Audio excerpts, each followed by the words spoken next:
So ito okay, nakakabit ko na yung aking bagong board. So ito yung lumang board niya. Ito yung Sharp sa top load automatic washing machine. So ito, sira yung board na to, nag-e-error na siya ng AC. So usually kapag nag-e-error, sa mga sensor lang yan. Pero ito naka ilang pesos na ako nagpalit ng sensor, nag-e-error pa rin. Kaya nagpalit na ako ng bagong board. Yan, okay na, wala na yung error niya.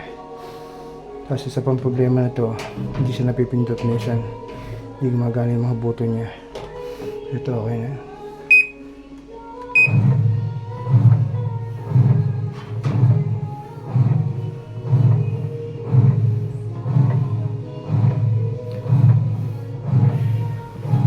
Yan, so nawala na yung error niya.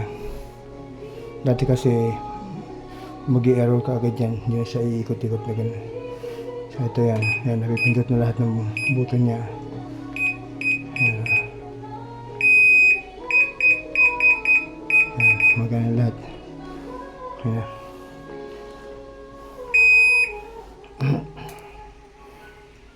Kakabit na lang to. Okay na yan.